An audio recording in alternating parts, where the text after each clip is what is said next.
من يهده الله فلا مضل له ومن يضلله فلا هادي له ونشهد أن لا إله إلا الله وحده لا شريك له ولا جد له ولا ند له ولا مثل له وأن محمدا عبده ورسوله الذي أرسله بالحق بشيرا ونذيرا وداعيا إلى الله بإذنه وسراجا منيرا فقد قال الله تعالى في كلامه المجيد وفرقانه الحميد أعوذ بالله من الشيطان الرجيم بسم الله الرحمن الرحيم يا أيها الذين آمنوا كتب عليكم الصيام كما كتب على الذين من قبلكم لعلكم تتقون وقال تعالى في القرآن العظيم أعوذ بالله من الشيطان الرجيم شهر رمضان الذي أنزل فيه القرآن هدى للناس وبينة من الهدى والفرقان إن الله وملائكته يصلون على النبي يا أيها الذين آمنوا صلوا عليه وسلموا تسليما اللهم صل على سيدنا مولانا محمد وعلى آل سيدنا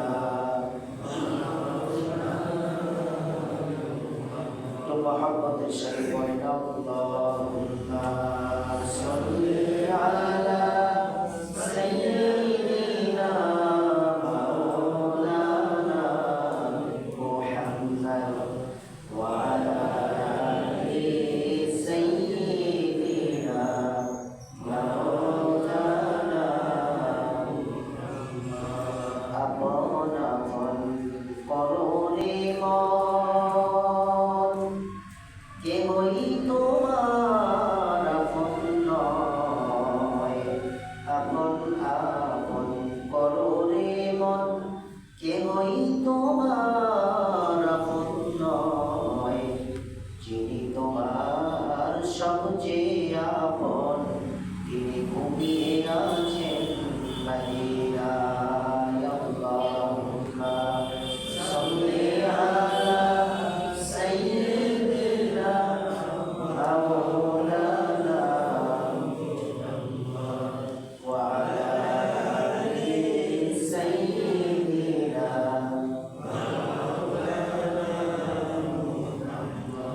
দিনের পরে সন্ধ্যাকালে পাখিরা সব ঘরে চলে দিনের পরে সন্ধ্যাকালে পাখিরা সব ঘরে চলে যার যার ভাষায় সেই বলে লা ইলাহা ইল্লাল্লাহ আল্লাহুম্মা সাল্লি আলা সাইয়্যিদিনা মাওলানা মুহাম্মদ ওয়া আলা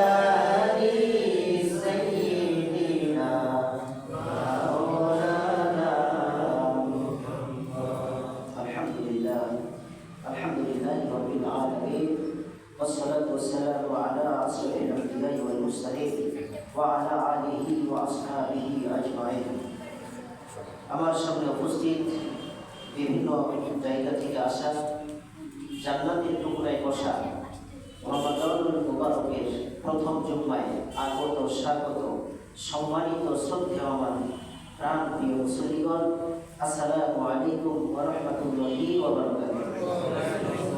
আপনারা সকলে কেমন আছেন? শুকরিয়া সেই মহান রব্বি কারীমের শানে, যে রব্বি কারীম মহিয়ান কোরিয়ান সর্বশক্তিমান, আসমান জমিনের মালিক, আমাদের খলিক, সর্বশ্রোতা সর্বদ্রষ্টা আল্লাহ তাআলা আমাদের সকলকে মাহে রমজানুল মুবারকের প্রথম জুম্মায় আসা বসা কিছু আলোচনা করা এবং শোনার তৌফিক এনায়েত করলেন। সে মহান রব্বি কারীমের শানে আমরা প্রাণ ভরে বুকের যতটুকু শক্তি উজাড় করে দিয়ে আমাদের কণ্ঠের আগায় উদিত করে সকলে সমস্বরে মহব্বতের সাথে উচ্চারণ করছি আলহামদুলিল্লাহ। জোরে সরে বলছি আলহামদুলিল্লাহ। রব্বানা লাকাল হামদ হামদান কাসীরান তাইয়িবান মুবারাকান ফীহি। আল্লাহ পাকের প্রশংসা করলাম। খুশি হলো কে? প্রশংসা করলে একজন খুশি হন, তিনি কে? আর প্রশংসা না করলে একজন খুশি হয়, তিনি কে? শয়তান।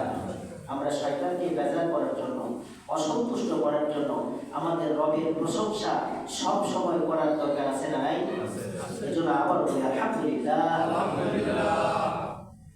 লক্ষ কোটি দরুদ ও সালাম আমাদের নবী, পেয়ারা নবী, হাবিবে কিবরিয়া, আমাদের প্রাণ প্রিয় জীবনের টুকরা নবীজির রওজা মুবারকে আমরা সালাম দরুদ পাঠাই। সকলেই বলি সাল্লাল্লাহু আলাইহি ওয়াসাল্লাম। প্রিয় হাজির, যে মাসটি চলছে, মাসটির নাম হচ্ছে মাহে রমাদান।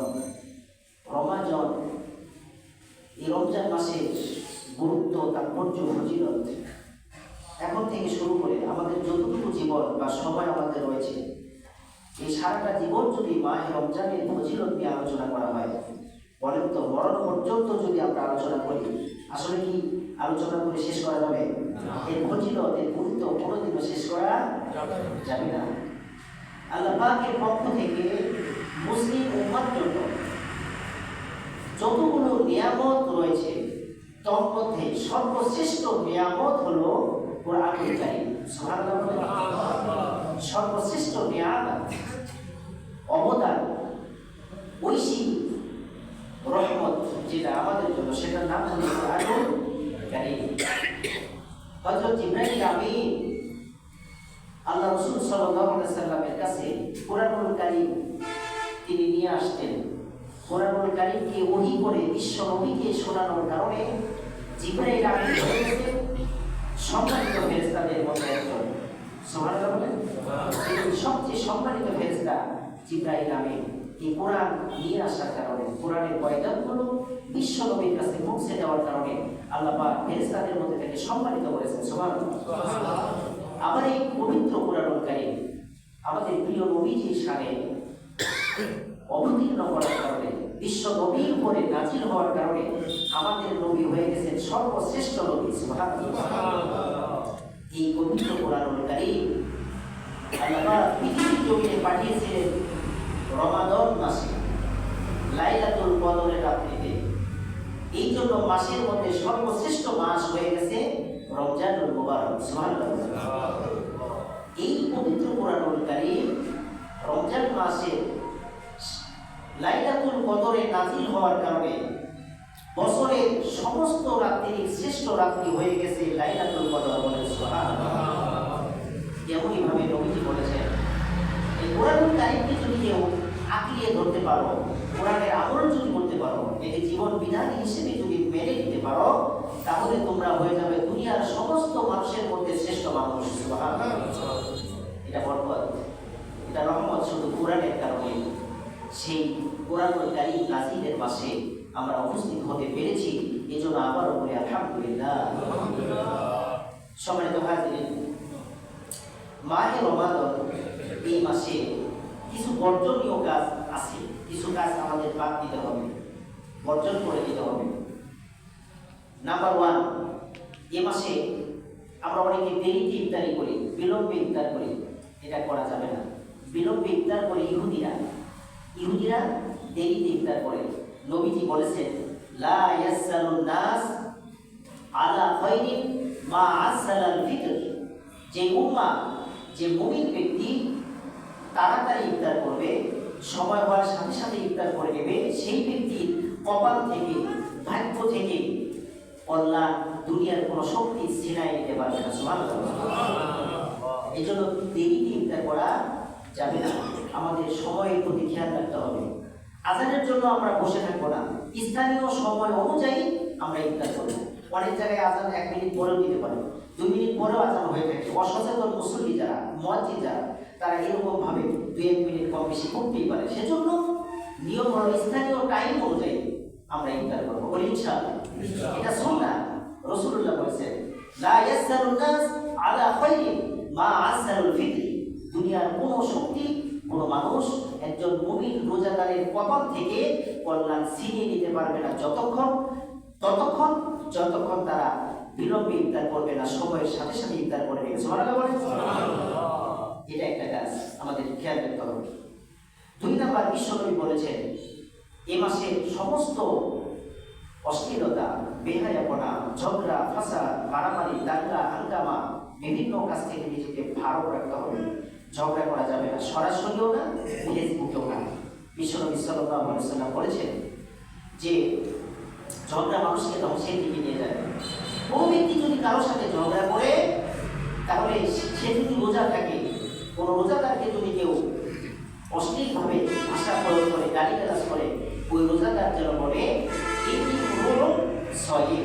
আমি রোজাদার। বিশ্বনবী বলেছেন, তোমার সাথে কেউ ঝগড়ায় লিপ্ত হতে চায়, তোমাকে গালিগালাজ করলো, তুমি বলো, আমি রোজাদার। আমিও তোমার সাথে গালিগালাজ দিতে পারি, পাল্টা তর্কও করতে পারি, রাগান্বিত হতে পারি, কিন্তু হবো না, কারণ আমি রোজাদার। সুবহানাল্লাহ বলেন। এটা বৈশিষ্ট্য রোজাদার, এটা হচ্ছে সিম্পটম, নিয়ম। 3 নাম্বার, বিশ্বনবী বলেছেন, এই মাসে মিথ্যাকে বর্জন করে দিতে হবে। কখনোই মিথ্যা বলা যাবে না। নবীজি বলেছেন, মিথ্যা সকল পাপের মা, সমস্ত ক্ষতির কারণ হচ্ছে মিথ্যা। এই মিথ্যা কথা আমরা সচরাচর বলেই থাকি। এটা আমরা এই মাস থেকে তওবা করব, আল্লাহর কাছে কামনা করব যেন এই মাস থেকে সামনের বছরের প্রত্যেকটা মাসই মিথ্যাকে বর্জন করে যেন চলতে পারি। বলে না আমি। কারণ হলো মিথ্যা সকল পাপের মা। একজন মানুষের মিথ্যা সাক্ষী, মিথ্যা কথা, মিথ্যা প্রচারণা কোনোদিন ওই মানুষের আমল আল্লাহর দরবারে পৌঁছাতে পারে না। এই জন্য নবীজি বলেছেন, মিথ্যা পরিহার করতে হবে। নাম্বার 4, নবীজি সাল্লাল্লাহু আলাইহি ওয়াসাল্লাম বলেছেন, এ মাসে অপচয় করা যাবে না। অপচয় তো বিভিন্ন সম্পদের অপচয় হয়, কথারও অপচয় হয় কি না? কথার অপচয়, খাদ্যের অপচয়, আমাদের চলাফেরার অপচয়, সময়ের অপচয়, এগুলো থেকে নবীজি সাবধান হতে বলেছেন। আল্লাহ রাসূল সাল্লাল্লাহু আলাইহি ওয়াসাল্লাম বলেছেন, ইন্নাল মুবাযযিরিনা কানু ইখওয়ানিশ শায়াতিন। তোমরা কখনো অপচয় করো না, তার কারণ অপচয়কারী হচ্ছে শয়তানের ভাই। ইখওয়ানুশ শায়াতিন, শয়তানের ভাই। আর যে ব্যক্তি শয়তানের ভাই, সেও তো একজন শয়তান, ঠিক না? কথা বলেন।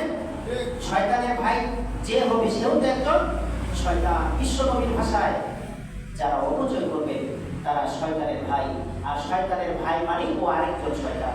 এই অপচয় থেকে আল্লাহ পাক আমাদেরকে ভালো রাখার তৌফিক দান করুন, বলেন আমিন। নাম্বার 5, রিয়া বা অহংকার বা লোক দেখানো ইবাদত, এটা বর্জন করতে হবে। রিয়া রাখা যাবে না, হিংসা রাখা যাবে না। লোক দেখানো ইবাদত আল্লাহ মঞ্জুর করেন না। লোক দেখানো নামাজ, লোক দেখানো যাকাত, লোক দেখানো হজ, লোক দেখানো দান সদকা, এই ইবাদতগুলো, আমলগুলো কোনদিন আল্লাহ পাকের দরবারে পৌঁছে না, বরং আসমান এবং জমিনের মধ্যবর্তী জায়গায় ঝুলন্ত অবস্থায় থাকে। ঝুলন্ত অবস্থায় লোক দেখানো নামাজ, লোক দেখানো দান সদকা, লোক দেখানো হজ, লোক দেখানো জাকাত, এই ইবাদতগুলো ঝুলন্ত অবস্থায় থাকে। নবীজি বলেছেন কাল কিয়ামতের দিন এ মানুষ যখন মারা যাবে, যখন তাকে জাহান্নামে দেওয়া হবে, এই আমলগুলো সহ পুটলা বেঁধে মাথার উপরে চাপিয়ে তাকে জাহান্নামে যেতে হবে। বলে নাউজুবিল্লাহ। এই আমল তাকে বাঁচাতে পারবে না। এই লোক দেখানো নামাজ তাকে বাঁচাতে পারবে না। লোক দেখানো দান সদকা তাকে কোনোদিন বাঁচাতে পারবে না। এটা তো বুঝবেই না, এটা আল্লাহর দরবারে গ্রান্ট হবে না, মঞ্জুর হবে না। এই জন্য লোক দেখানো ইবাদত আমাদেরকে ছেড়ে দিতে হবে। একনিষ্ঠতার সাথে আমি আল্লাহর বান্দা, আল্লাহ আমার রব, এই নিয়তে আল্লাহকে সেজদা দিচ্ছি, আল্লাহকে রাজি করছি, আমার কল্যাণের জন্য আমি ইবাদত করছি, এই প্রত্যাশা নিয়ে আমাদেরকে ইবাদত করতে হবে। বলেন আমি। সম্মানিত হাজির, এরপরে 6 নাম্বার হচ্ছে ব্যবসায়ী ভাইদের প্রতি আমার একটা অনুরোধ, মাহে রমজানুল মুবারকে পণ্য দ্রব্যের দাম কখনো বাড়াবেন না। কোনো ক্রমেই নিত্য প্রয়োজনীয় পণ্যের মূল্য বৃদ্ধি করা হারাম এই মাসে। আপনি আরব আমিরাতে খোঁজ নিয়ে দেখেন, ওরা সারা বছর ব্যবসা করে, রমজান মাসে তারা ভর্তুকি দেয়, তারা লস করে। কেন? এই রমজান মাস ইবাদতের একটা ব্যবসা, ইবাদতের একটা ব্যবসা, আমলের একটা ব্যবসা, আল্লাহকে পাওয়ার জন্য একটা সবচেয়ে উন্নত মানের ব্যবসা হচ্ছে 11 মাসের মধ্যে এই মাহে রমাদান মাস। সুবহানাল্লাহ বলবেন। এই জন্য এই মাসের পণ্য দ্রব্যের দাম আমরা বাড়াবো না। এবং ইসলামে এই পণ্য মজুত করাও নিষেধ রয়েছে, মজুতদারি করবেন না। ব্যবসার মালামাল কিনে হাই দামে বিক্রি করবেন না। আপনি যদি এই মাসে রমজানুল মুবারকে রোজাদারদের কষ্ট দেন, রোজাদারকে যদি আপনি কষ্ট দেন, আপনার এমন অবস্থা হবে যে এমন পরিস্থিতি হবে, এমন রোগ হবে, হাসপাতালে কোটি টাকা দিয়েও আপনার রোগের বিল পরিশোধ করতে পারবে না। ঠিক না? এমন অবস্থা হতে পারে শেষ বয়সে আপনি এমন হয়ে যাবেন, তখন এই সম্পদগুলো কিচ্ছু আপনার সামনে থাকবে না। আপনারা শুনেছেন কিনা জানি না, অস্ট্রেলিয়ার একজন বড় বড় কোটিপতি ছিলেন, অজস্র টাকার মালিক, অনেক সম্পদশালী একজন ব্যক্তি ছিলেন। তার পায়ে একটা ফুসকা হয়েছিল, ব্যক্তিটার নাম হচ্ছে আলী বানাত। এই আলী বানাতের পায়ে ফুসকা পড়ে সেখানে একটা ঘা হয়েছিল। ডাক্তারের কাছে যাওয়ার পরে ডাক্তার বলছে, স্যার সমস্যা নাই, ঠিক হয়ে যাবে। ওষুধ বিভিন্ন ট্রিটমেন্ট করার পরে সেটা ঠিক না হওয়ার কারণে সে আরো হাই সিচুয়েশনে চলে গেলেন, মানে সবচেয়ে বড় চিকিৎসালয় যেটা, সেখানে চলে গেলেন অস্ট্রেলিয়ায়। সেখানে ডাক্তার সদস্য বলল এটা ক্যান্সারে পরিণত হয়েছে, স্যার এটা আপনার ঠিক হবে না। তিনি বললেন, তুমি আমাকে এই ক্যান্সার ভালো করে দাও, আমার যত সম্পদ আছে সমস্ত সম্পদ আমি গরিব দুঃখীর মাঝে মিলিয়ে দিব, তারপরেও আমার এই ক্যান্সারটা ভালো করে দাও। ডাক্তার বলছে, স্যার অসম্ভব, এটা নিরাময়কারী, এটা আল্লাহ পাকের পক্ষ থেকে যদি ভালো না হয়, কোনো পৃথিবীর কোনো ডাক্তার, কোনো কবিরাজ এই চিকিৎসায় এই ক্যান্সার ভালো করতে পারবে না। সুবহানাল্লাহ বলবেন না? আলী বানাত সেখান থেকে চলে আসলেন, নির্ঘাত সে মারা যাবেন। এজন্য তার সম্পদগুলো আফ্রিকায় বিভিন্ন দেশে ছড়িয়ে ছিটিয়ে দিলেন এবং দান করে দিলেন। আমার সম্পদের কোনো দাম নাই, আমি যদি নিজেই না থাকি, অতএব চলে যাওয়ার আগে হলেও আমার সম্পদগুলো আমি গরিব দুঃখী ইয়াতীম ফকির মিসকিন অসহায় মানুষগুলোকে আমার সম্পদগুলো দান করে, এই উসিলায় যদি আল্লাহ আমাকে মাফ করে দেন, এই নিয়তে সে সমস্ত সম্পদ দান করে দিল। সুবহানাল্লাহ। কিছুদিন আগে যে অজস্র টাকার মালিক, অঢেল সম্পদের মালিক, ছোট্ট একটা ফুসকা করার কারণে আলী বানাত নামক অস্ট্রেলিয়ার যুবক, যেই যুবকের স্যান্ডেলের দাম হলো 55,000 টাকা বাংলাদেশি মুদ্রায়, 55,000 টাকা দামের স্যান্ডেল পরে, 2.5 লক্ষ টাকা দামের ঘড়ি পরেছিলেন। এটা আসছে নেটে আসছে, 2.5 লক্ষ টাকা দাম একটা ঘড়ি, একজোড়া স্যান্ডেলের দাম 50,000 টাকা, 55,000 টাকা। এই ব্যক্তিটা এই ফুসকা হওয়ার কারণে তার সমস্ত অঢেল সম্পদ আল্লাহ রাস্তায় দিয়ে দিয়ে তিনি চলে গেছেন। বুঝতে পেরেছেন যে সম্পদের কোনো দাম নাই। এজন্য আমি বলবো ব্যবসায়ীদের প্রতি আমার আহ্বান, ব্যবসা যারা করি বা যারা করে, এরা যেন পণ্য দ্রব্যের দাম কখনোই রমজান মাসে বেশি না নেন এবং মজুদারি যেন ছেড়ে দেন। সম্মানিত ভাইরা, এরপর 7 নাম্বার যে বিষয়টা এসেছে সেটা হলো আপনার অধীনস্থ কর্মচারীদের উপরে প্রেশার কমিয়ে দিবেন, তাদেরকে হালকা করে দিবেন। ফ্যাক্টরি, স্কুল, কলেজ, মাদ্রাসা, দোকান, বিভিন্ন জায়গায় যারা অধীনস্থ কর্মচারী আছে, এদের উপরে প্রেশার কমাই দিতে হবে। রাসূলুল্লাহ হাদিস। আল্লাহ রাসূল সাল্লাল্লাহু আলাইহি ওয়াসাল্লাম বলেছেন, আল কাযিবু হাবিবুল্লাহ, যারা কাজ করে খায় তারা আল্লাহর বন্ধু। কিন্তু মাহে রমজান মাসে যারা একটু স্বস্তি পায়, কাজের প্রেশারটা হালকা করে দেওয়া হয়, ওরা খুব সুন্দর স্বাচ্ছন্দ্যভাবে মাহে রমজানের ফরজ রোজাগুলো রাখতে পারে। সুবহানাল্লাহ বলবেন না? এই জন্য আপনার অধীনস্থ যারা আছে তাদের উপরে প্রেশার কমাই দেবেন। লা ইয়ারহামুল্লাহ মান লাম ইয়ারহামুন নাস। বিশ্বনবী হাদিসে বলেছেন, যারা মানুষের উপর রহম করে না, দয়া করে না, তাদের উপরে আল্লাহ রহম করে না বা দয়া করে না। এই 7টি জিনিস আমাদের বর্জন করতে হবে। বিশ্বনবী জনাবে মুহাম্মদ রাসূলুল্লাহ সাল্লাল্লাহু আলাইহি ওয়াসাল্লাম বলেছেন, মাহে রমজানের একজন রোজাদারের পাওয়ার, একজন রোজাদারের ক্ষমতা শুধু দুনিয়ায় নয়। আল্লাহ রাসূল সাল্লাল্লাহু আলাইহি ওয়াসাল্লাম বলেছেন, এই রোজাদারের পাওয়ার, এই রোজাদারের ক্ষমতা, এই রোজাদারের শক্তি হলো দুনিয়া থেকে জান্নাত পর্যন্ত। বলেন সুবহানাল্লাহ। বিশ্বনবী বলেছেন, যারা রোজা রাখবে কষ্ট করে সুবহে সাদিক থেকে সূর্যাস্ত পর্যন্ত, যারা পানাহার, বিভিন্ন ধরনের অশ্লীল খারাপ কাজ, খাদ্যদ্রব্য থেকে যারা নিজেকে ভারত রাখবে, আলাদা করে রাখবে, বিশ্বনবী বলেছেন, এই রোজাদারের জন্য মহান রব্বুল কারীম একটা জান্নাতের মধ্যে গেট বানিয়ে রেখেছেন। নাম হলো রয়্যান। নাম কি? রয়্যান। কত সুন্দর নাম, মানে বলতেও ভালো লাগে, শুনতেও ভালো লাগে। রয়্যান নামক দরজা। বিশ্বনবী বলেছেন, একজন রোজাদার, একজন আল্লাহ ভক্ত রোজাদারের জন্য নবীজি সাল্লাল্লাহু আলাইহি ওয়াসাল্লাম বলেছেন, জান্নাতের মধ্যে একটা গেট বানানো হবে, যে গেটটা রোজাদার ছাড়া অন্য কোনো আমলকারী, অন্য কোনো ইবাদতকারী সেই গেট দিয়ে জান্নাতে যেতে পারবে না। বলেন সুবহানাল্লাহ।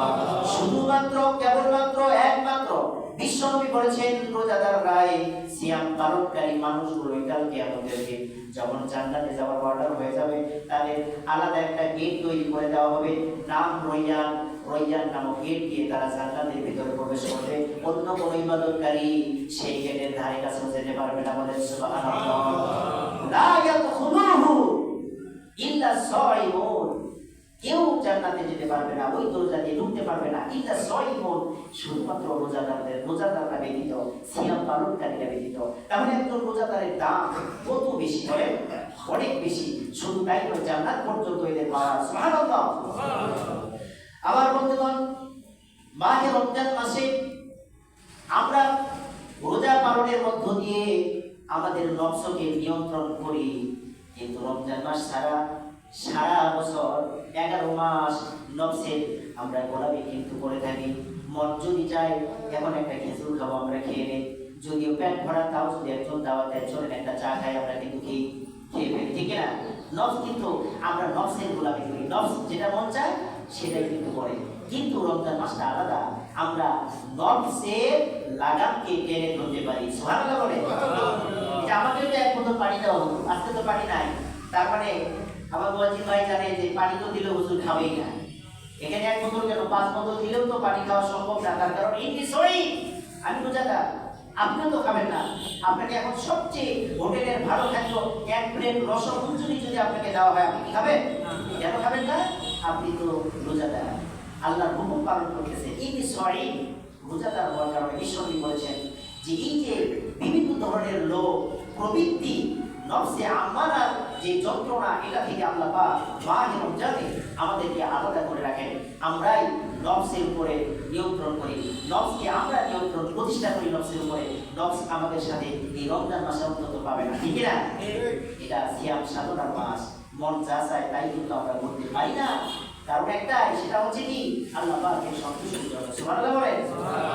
নবীজি বলেছেন, প্রত্যেকটা ইবাদতের দুইটা দিক আছে, প্রত্যেকটা ইবাদতের দুইটা দিক।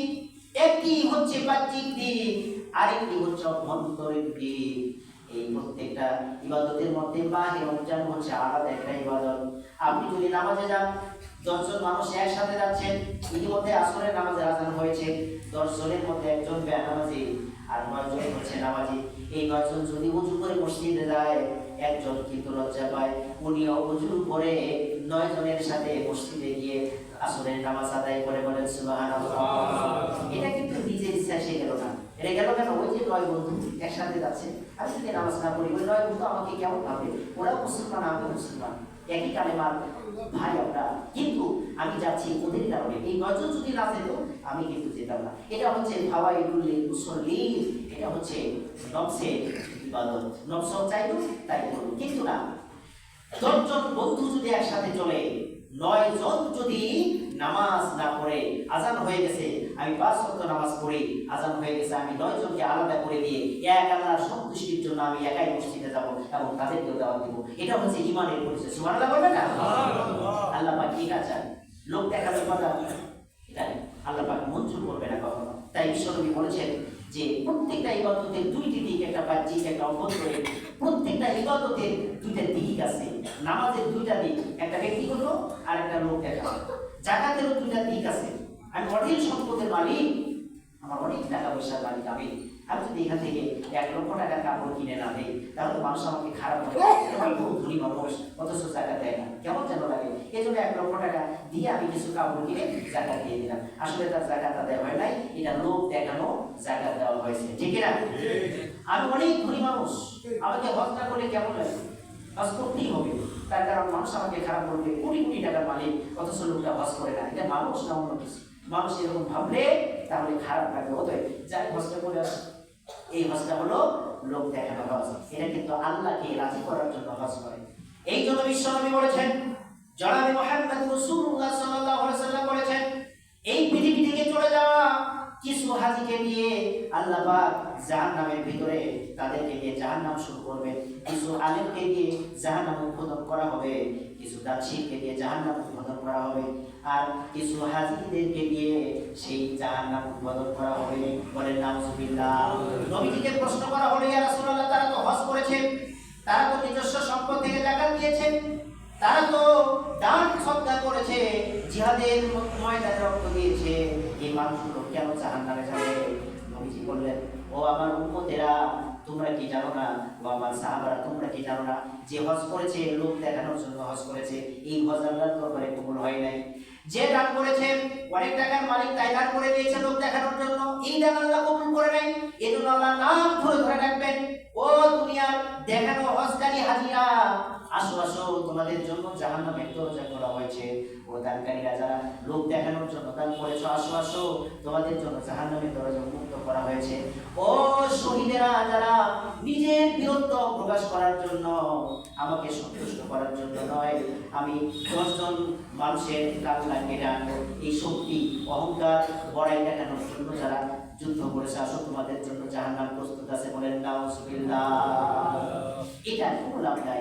এই জন্য ইবাদত হতে হবে একমাত্র আল্লাহমুখী, মনমুখী নয়, প্রবৃত্তিমুখী নয়। ইবাদত করতে হবে একনিষ্ঠতার সাথে আল্লাহ এবং রাসূলকে সন্তুষ্ট করার জন্য। বলেন সুবহানাল্লাহ। এই জন্য বিশ্বনবী নিষেধ করেছেন যে রায়্যান নামক জান্নাতের ওই গেট দিয়ে শুধুমাত্র রোজাদাররা যাবে, তারা আলাদা একটা সম্মান পাবে, সেদিন অন্য কোনো ইবাদতকারীরা সেই জান্নাতে প্রবেশ করতে পারবে না। সুবহানাল্লাহ বলবে না? সম্মানিত উপস্থিতি, বিশ্বনবী বলেছেন, মাহে রমজানুল মুবারকের ফজিলত যেমন বেশি, এর সাজাও তেমন বেশি। বিশ্বনবী বলেছেন, এই মাসে যদি একজন ব্যক্তি নফল একটা ইবাদত করে, আল্লাহ তার অন্য মাসে একটা ফরজ ইবাদত করার সমান সওয়াব দিয়ে দেন। এই মাসে যদি কেউ একটা ফরজ ইবাদত করেন, মহান নবী সাল্লাল্লাহু আলাইহি ওয়াসাল্লাম বলেছেন, ওই মানুষটা অন্য মাসে 70টা ফরজ আদায় করলে যে সওয়াবটা পেল, আল্লাহ রাব্বুল আলামিন খুশি হয়ে দয়া করে মায়া করে এই মানুষকে একটা ফরজের বদৌলতে 70টা ফরজ আদায় করার সওয়াব দিয়ে দিবে। আমি কি বলেছেন, এই মাহে রমজানুল মুবারকে কেউ যদি উমরা করে, আল্লাহর নবী বলেছেন, ওই মানুষটা হজ করলে যে সওয়াব পেত, রব্বে কারীম তার নামায়ে আমলে হজের সওয়াব দান করে দিবে। সুবহানাল্লাহ। কত আশা! এজন্য এটা হচ্ছে মান্তব হক, দা মান্তব হক, আশা আশা আকাঙ্ক্ষার একটা মাস। আমরা জাহান্নাম থেকে মুক্তি পাবো, জান্নাতে যাব, এটা একটা আশার মাস। আশা নির্ধারণ করে আমরা আশায় থাকবো। এই জন্য মুমিনদের জন্য আল্লাহ পাক এটা নিয়ামত দান করেছেন। এটা যেমন বরকতময়, ফজিলতপূর্ণ এবং গুরুত্বপূর্ণ একটা মাস 12টি মাসের মধ্যে, তেমনই এর সাইড ইফেক্ট আছে। এটা হচ্ছে দ্য মান্থ অফ ওয়ার্নিং। এটা ওয়ার্নিং দেওয়ারও কিন্তু একটা মাস, যে ব্যক্তি এটাকে মানে আলাদা করে রাখবে, এটাকে মূল্যায়ন করবে না, একে ব্যান করে দিবে, এটা দা মান্থ অফ ওয়ার্নিং।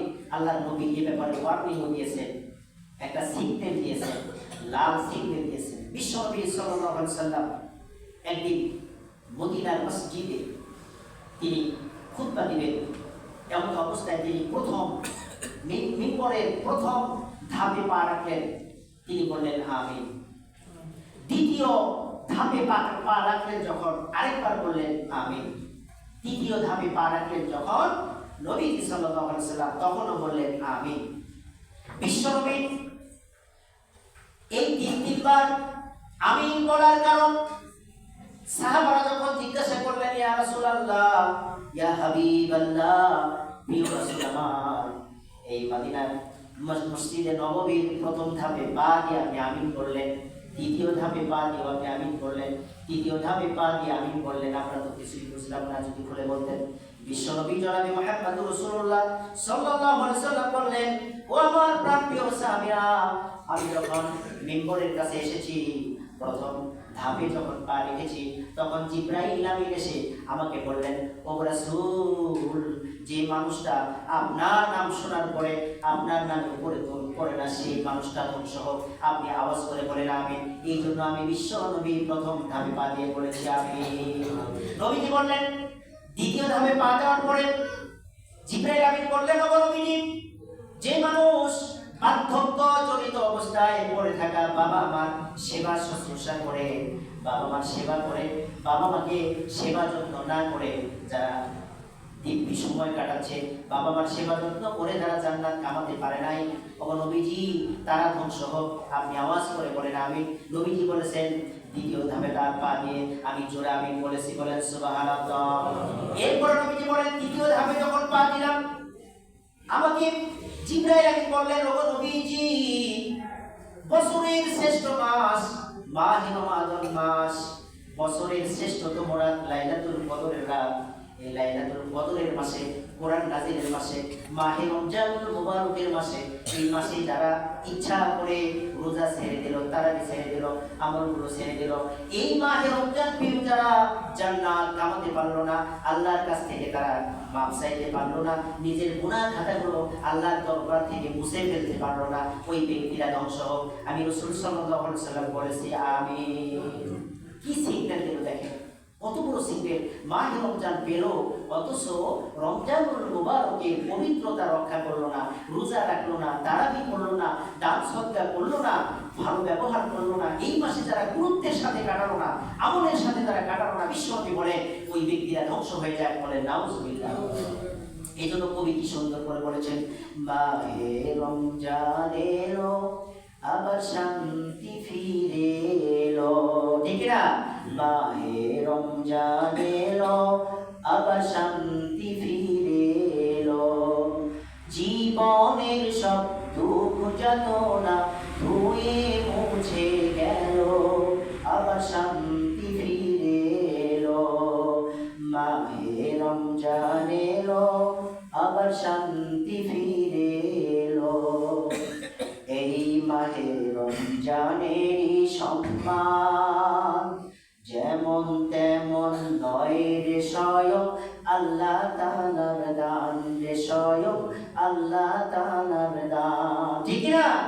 এই মাহে রমজানেরই সম্মান যেমন তেমন নয় রে স্বয়ং আল্লাহ তাআলার দান, রে স্বয়ং আল্লাহ তাআলার দান।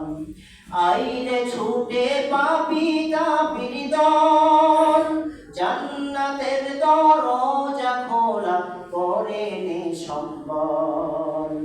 আইরে ছুটে পাপি তাপির দল, জান্নাতের দরজা খোলা করে নে সম্বল। মাগফিরাতের অঝোর ধারা ধরায় ছুঁয়ে গেল, আবার শান্তি ফিরে এলো, মাহে রমজান এলো, আবার শান্তি ফিরে এলো, বলে ঠিক না?